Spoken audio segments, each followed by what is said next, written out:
Welcome to new lesson. अभी तक आप सीख चुके हो कि कैसे आप वर्डप्रेस पे कंसल्टिंग वेबसाइट बना सकते हो। बहुत ही आसान तरीके से हमने सीखा था कैसे आप कंसल्टिंग वेबसाइट बना सकते हैं। देन आपने सीखा कैसे आप वर्डप्रेस पे ब्लॉग बेस्ड वेबसाइट बना सकते हो, है ना। ब्लॉगिंग है अगर आपका तो उसकी वेबसाइट कैसे बना सकते हो आप।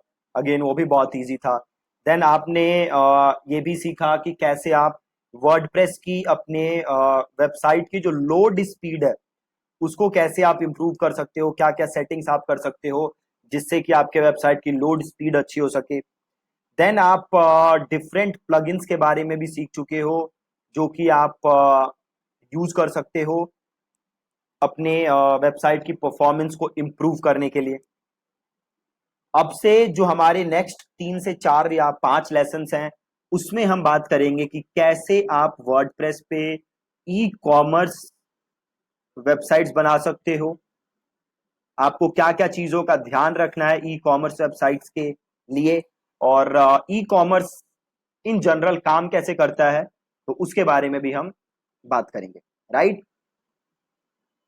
तो आज की जो वीडियो है, आज का जो लेसन है उसमें मैं आपको ई कॉमर्स के बारे में एक इंट्रोडक्शन दूंगा। देन वर्डप्रेस पे ई कॉमर्स आप कैसे बना सकते हो उसके बारे में बताऊंगा। प्लस अगर आप ई कॉमर्स बिजनेस करने की सोच रहे हो तो आपको किन किन चीजों का ध्यान रखना चाहिए। देखो, सबसे बड़ी गलती लोग क्या करते हैं, अगेन मैं आपको डिस्करेज करने के लिए नहीं कर रहा, कह रहा सबसे बड़ी गलती लोग ई कॉमर्स बिजनेस में ये करते हैं कि उन्हें लगता है कि जस्ट वो एक वेबसाइट बना देंगे तो उनका काम बन जाएगा। सी, ई कॉमर्स बिजनेस में वेबसाइट बनाना लीस्ट इंपॉर्टेंट काम है। मैं अपने आप को रिपीट कर रहा हूं, ई कॉमर्स बिजनेस में वेबसाइट बनाना लीस्ट इंपॉर्टेंट काम है। लीस्ट इंपॉर्टेंट बोले तो सबसे कम जरूरी काम है वेबसाइट बनाना।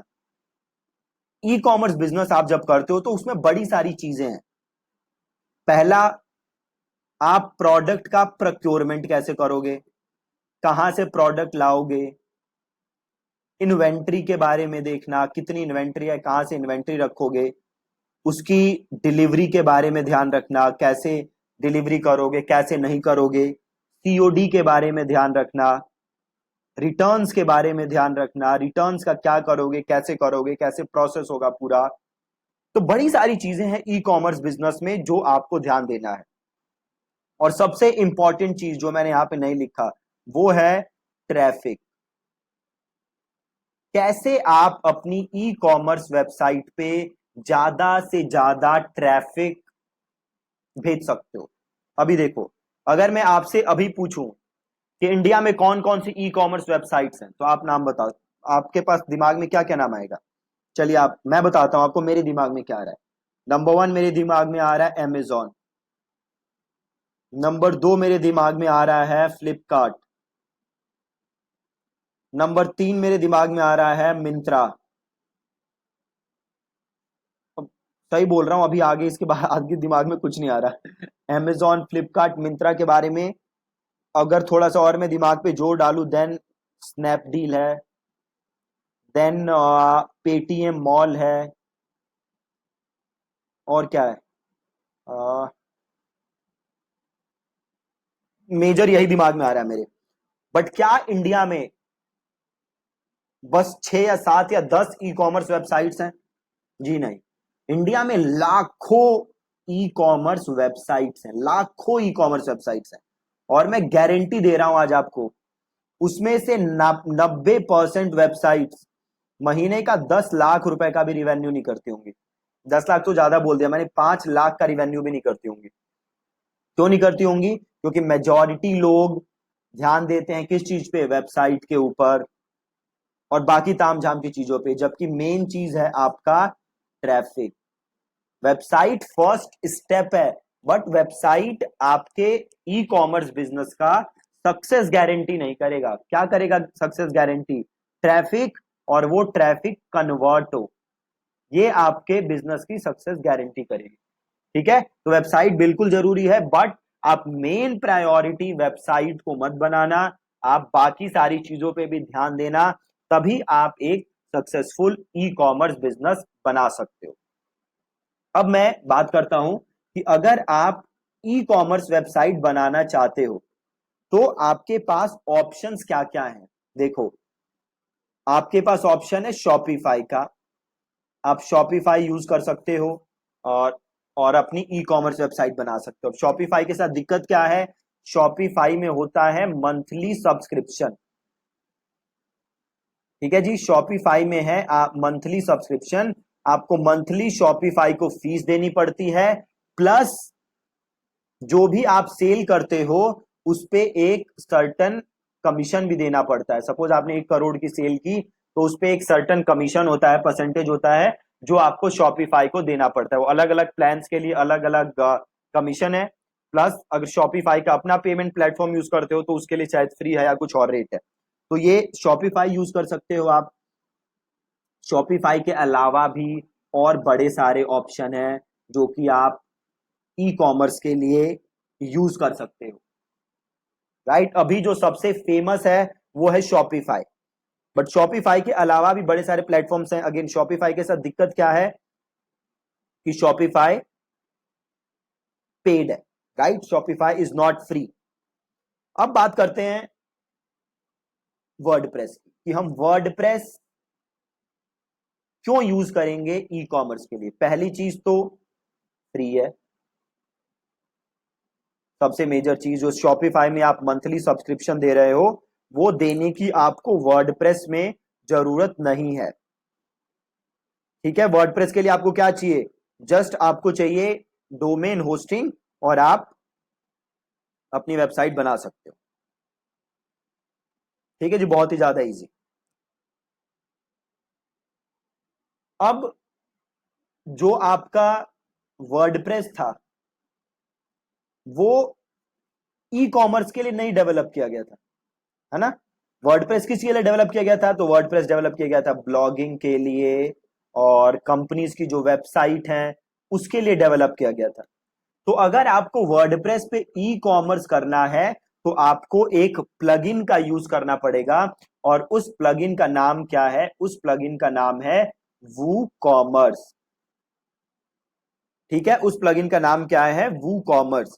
वू कॉमर्स के हेल्प से आप वर्डप्रेस वेबसाइट को ई कॉमर्स के लिए यूज कर सकते हो। बिना ई कॉमर्स के लिए ये काम करना पॉसिबल नहीं है। ठीक है, तो पहली बात तो ये होगी कि आपको क्या यूज करना पड़ेगा, आपको यूज करना पड़ेगा वू कॉमर्स। अब अगेन, वू कॉमर्स क्या है, वू कॉमर्स एक प्लगइन है। वू कॉमर्स एक प्लगइन है जिसकी हेल्प से आप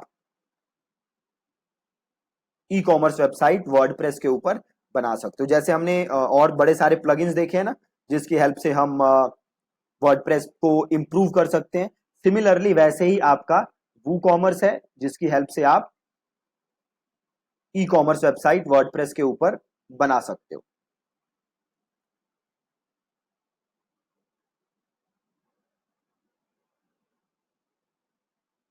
राइट, अब ई कॉमर्स वेबसाइट बनाने के लिए आपको चाहिए क्या क्या वर्डप्रेस के ऊपर। तो सबसे पहले तो आपको चाहिए वू कॉमर्स, देन आपको चाहिए अपने प्रोडक्ट्स का नाम, इसकी आपके पास एक लिस्ट होनी चाहिए, कौन कौन से प्रोडक्ट हैं आपके पास।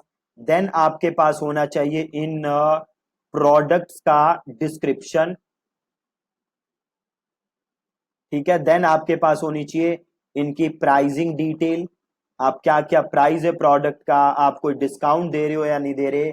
आपके पास होनी चाहिए इन प्रोडक्ट के वेरिएशन, किस प्रोडक्ट का कितना, कौन कौन से उसमें कलर अवेलेबल हैं, क्या क्या चीजें हैं, ये सारे आपके पास ऑप्शन होने चाहिए, सारे पास आपकी डिटेल्स होनी चाहिए। देन आपके पास होनी चाहिए प्रोडक्ट फोटोज। अब ई कॉमर्स में प्रोडक्ट की फोटोज का बहुत ही इंपॉर्टेंट रोल है, तो आपके पास प्रोडक्ट की फोटोज होनी चाहिए, और फोटोज होनी चाहिए आपके पास मल्टीपल एंगल से। मल्टीपल एंगल से। सपोज करो आप अगर एक शर्ट बेच रहे हो, तो ये नहीं कि शर्ट की फ्रंट से एक फोटो ले ली आपने और दैट्स इट। नहीं, शर्ट की आपको बैक से भी फोटो लेनी है, साइड से भी फोटो लेनी है, मॉडल के साथ भी फोटो लेनी है। तो आपके पास मल्टीपल फोटोज होनी चाहिए अपने प्रोडक्ट की ई कॉमर्स वर्डप्रेस पे ई कॉमर्स वेबसाइट बनाने के लिए। अगर आपके पास बस एक प्रोडक्ट है, एक इमेज है उसकी, तो आपके लिए थोड़ी दिक्कत होगी, राइट। और अगली चीज चाहिए आपको पेमेंट प्रोसेसर। आप ऑनलाइन जो पेमेंट लोगे वो कैसे लोगे, तो आपके पास पेमेंट प्रोसेसर होना चाहिए, राइट। अब इंडिया में बड़े सारे पेमेंट प्रोसेसर हैं जो कि आप यूज कर सकते हो। आप यूज कर सकते हो रेजर पे, आप यूज कर सकते हो इंस्टामोजो, आप यूज कर सकते हो, और भी बड़े सारे हैं, ये बस मेरे दिमाग में अभी दो चीजें आ रही हैं। रेजर पे मैं खुद यूज करता हूँ, और इंस्टामोजो भी है हमारे पास, बट इसको हम उतना ज्यादा यूज नहीं करते। तो आप रेजर पे और या फिर इंस्टामोजो में से कोई भी अपने बिजनेस के लिए यूज कर सकते हो पेमेंट प्रोसेसर। ठीक है जी। तो जब आपके पास इतनी सारी चीजें होंगी, तब आप ई कॉमर्स वेबसाइट अपने लिए बना सकते हो। अगर इनके बिना आप ई कॉमर्स बनाओगे तो पॉसिबल ही नहीं है। प्लस जो आपको एक चीज चाहिए वो है थीम। आप कौन सी थीम यूज करोगे, तो अगेन अभी तक की जो भी हमने चीजें सीखी हैं वो सीखी हैं ओशियन डब्ल्यू पे। तो हम ई कॉमर्स भी किस पे बनाएंगे, हम ई कॉमर्स भी बनाएंगे ओशियन डब्ल्यू थीम पे ही। हम 10 थीम्स यूज करके चीजों को कॉम्प्लिकेट नहीं करेंगे। ई कॉमर्स भी हम ओशियन डब्ल्यू पे बनाएंगे। हम ओशियन डब्ल्यू प्लस एलिमेंटर अभी तक जो हम करते आए हैं, इसी का यूज करके हम ई कॉमर्स भी बनाएंगे। ठीक है जी। तो ये एक ओवरव्यू था कि ई कॉमर्स क्या होता है, कैसे काम करता है, क्या क्या आपको चीजें चाहिए ई कॉमर्स वेबसाइट बनाने के लिए। तो कल मिलेंगे हम एक नए लेसन के साथ, और हम बनाना स्टार्ट करेंगे अपनी ई कॉमर्स वेबसाइट। ठीक है जी। Thank you so much for watching this lesson.